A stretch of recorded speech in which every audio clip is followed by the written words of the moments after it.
You've seen this pyramid before. It's everywhere. Teacher training, PowerPoints, even textbooks. But here's the thing, Benjamin Bloom never drew it. And the way we've been using it for decades, it's wrong. I'm Dr. Yu-Ling, an education professor, and in the next few minutes, we're going to rethink one of the most famous frameworks in teaching, Bloom's taxonomy. Because the truth is, Bloom didn't design a ladder you climb. He described a living network of thought, one that loops, connects, and reshapes itself every time we learn. And when we reduce that to a simple triangle, we lose what learning actually feels like.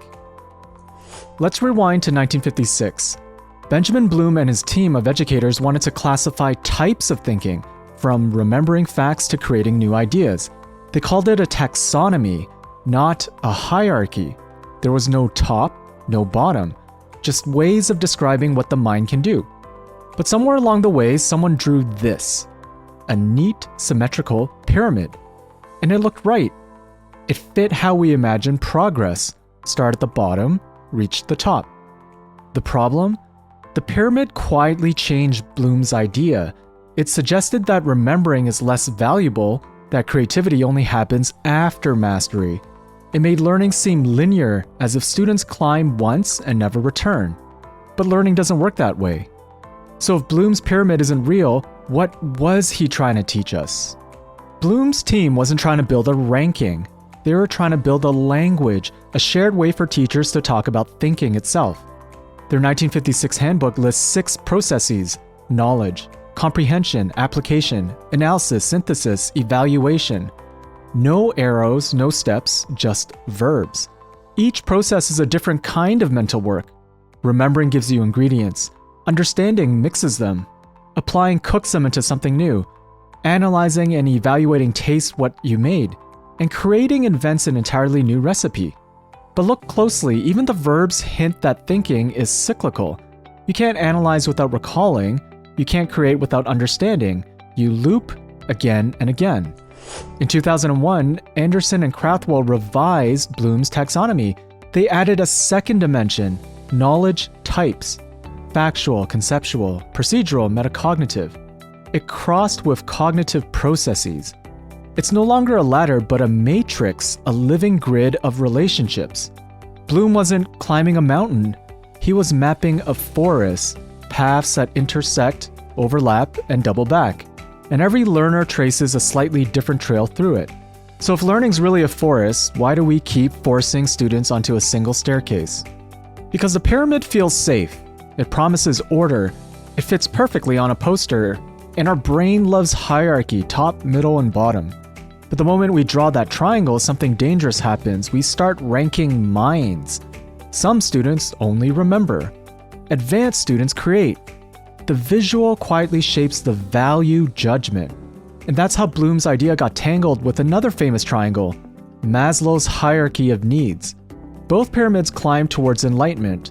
Both look scientific, and together they fed a culture of higher equals better. But Bloom never said higher was better, only different. Real mastery often means looping back. The historian who creates an argument still memorizes dates. The musician who improvises still practices scales. Experts move between levels faster, not above them. So maybe the problem isn't Bloom's idea, it's our picture of it. Fast forward to today. Generative AI rewired how we learn, and students can create essays, images, or code in seconds before they've even understood the content. It flips Bloom's sequence upside down. But maybe that's not a failure. Maybe it's a reminder Bloom's taxonomy always needed. Learning isn't linear. When students use AI to generate, they instantly confront the need to evaluate. Was this accurate? Ethical? Mine? That reflection pulls them back into understanding, analysis, and application. In other words, AI makes the loop visible. It exposes that thinking is recursive. You move forward by circling back. So rather than ban AI because it skips the lower levels, what if teachers designed reflection checkpoints to make those loops explicit? Students could create with AI, analyze the output for bias, evaluate its credibility, and revise their own reasoning. That's Bloom for today, a web of thought that keeps adapting. The future classroom won't climb the pyramid, it'll spin a network. When we stop treating learning as a climb, our teaching changes. A science teacher might begin with a messy experiment, then circle back to explain the theory. An art teacher might start with critique before creation. A history teacher might analyze sources while memorizing key facts. These aren't shortcuts, they're learning spirals. They build depth, not hierarchy. Designing with Bloom as a network means asking different questions. Where do these processes connect? When do students loop back? What kind of thinking happens between them?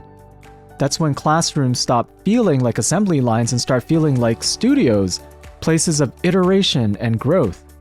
Because the real goal of education isn't to reach the top, it's to keep learning in motion. So next time you see Bloom's pyramid, remember, it's just a drawing. Bloom's real insight wasn't about levels, it was about relationships. If this changed the way you see learning, subscribe for more research-backed ways to rethink education. Because the future of teaching begins when we redraw its shapes. See you next time.